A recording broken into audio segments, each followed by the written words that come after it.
want to say thank y'all for coming out. This is our part two of our panel discussion. Thank you for Well, well, I was scared. I really was. I felt like it was too late in the game for us to change quarterbacks.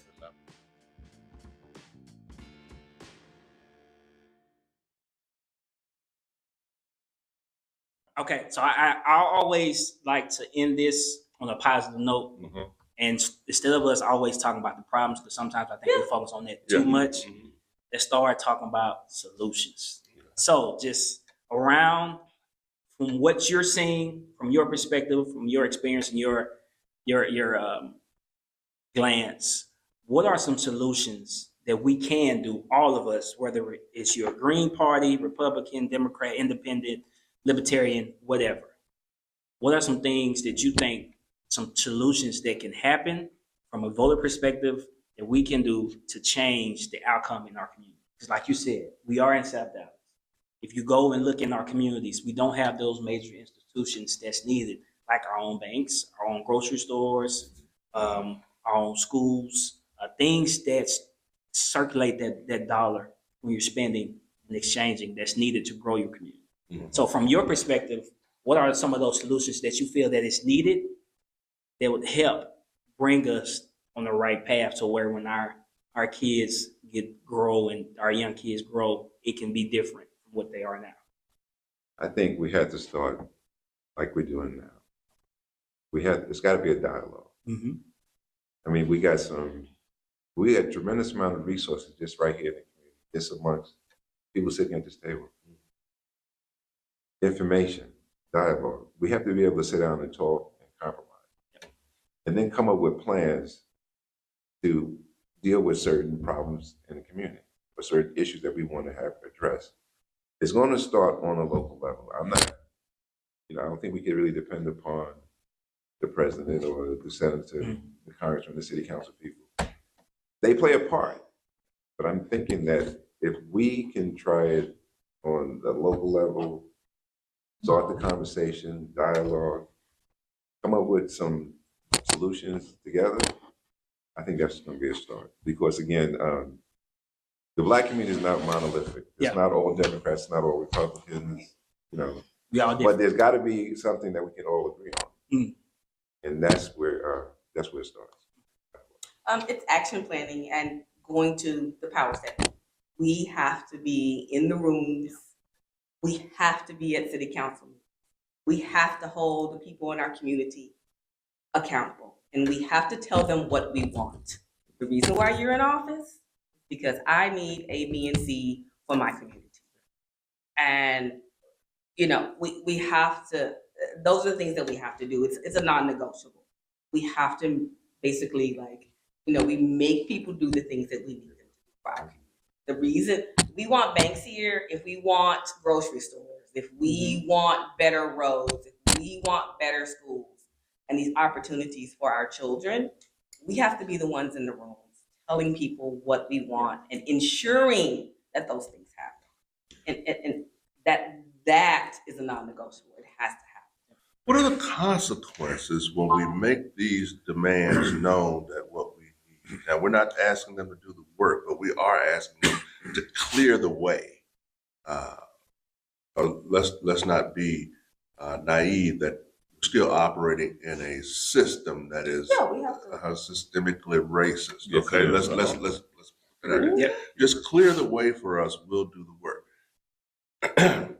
You see, these babies are at the point now where people have sat in Congress meetings and people have sat in local meetings and city council meetings and demanded certain things. And then, we couldn't get the vote or the money didn't come through, the budget was short.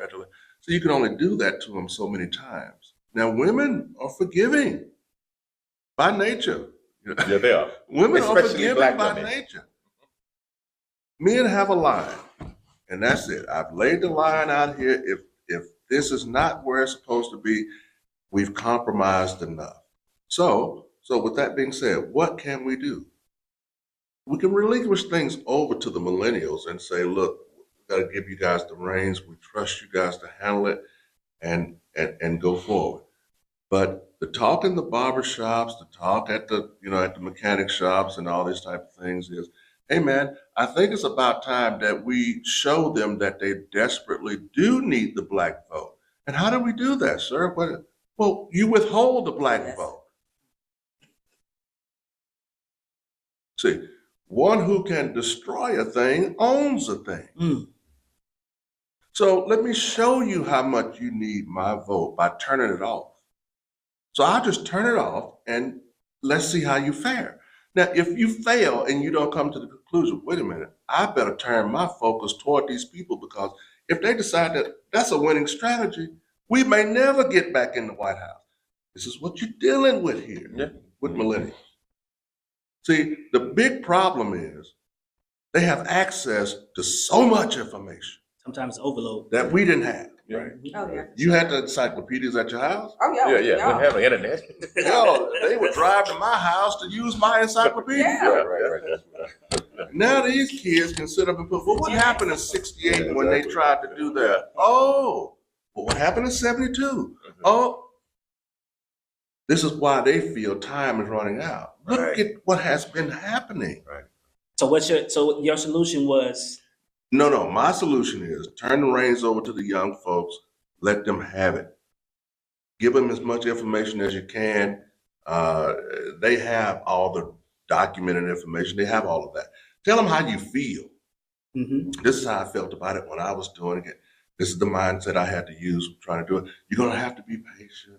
You're going to have to be this. You have to tell all that. But then at the end of the day, you got to turn the reins over and go sit down and let them run it. Right? But what I'm telling you is what's coming out of the barbershops is that we're going to have to directly confront the Democratic Party and show them that, well, you come here every 4 years, you come to the churches every 4 years to talk to us about it. And then when we come back to you about what we need, at the end of your 4 years, well, we really tried. And we tried to do it, but we just couldn't get in Congress. And what about your executive orders? Well, what about shutting down the government like they do? And let me say this before I close.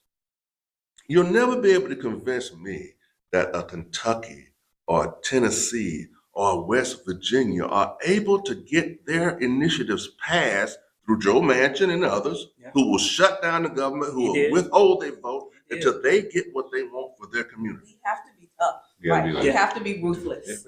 One thing I gotta It's, say, I mean, that's it. I'm Yeah. just saying, there's your example. There's That's your it. example. You got to make a quick point. Then Yeah, I get yeah, to yeah, yeah. kick us out. so just one quick point. I'm thinking that one thing, this may, or so this might be another discussion. Yeah. Why put all our eggs in the Democratic Party? I think we got to play in both play arenas. both. You got to play both of them. Yeah, because there would never be a consistent 20 Right. years of a You Democrat, have to- a yeah, we consistent got to 20 be years able of to have some Republican. kind of Got to. in Yeah. the Republican Got Party to. as well. Yeah, Right, go ahead. We're Well, going to close. Education is a big factor to me. I'm not even a teacher. I try to grab young men and mold them to be things and stuff. You ain't got to go to be a doctor. You could be a plumber. You could be this. In all our lives, I think our grandfather forced you got to learn this and do this and get an education. The cost of education is too much. One thing I was trying to do about 3 years ago, and I'll do it again, is present a bill to the state of Texas called congressional taxes. We got mega churches. If every mega church in the state of Texas gave $500 and it all went to education, that's not a church and nobody here that can't put $500 a year together, and it goes to education. It helps a lot of us and our kids afford to go. The old saying, a mind is a terrible thing to waste. But how many shootings we done had in all these days in the last 3 weeks of school started? Right. If you're not careful, your mind will waste you. And that's what's happening to our millennials now. Oh, man. It's I wanna- on us. I want to keep on going, but we done It's ran on out of us. time. Yeah, it's on This us. is, please, this will not be the last time. Y'all hear from me. Okay.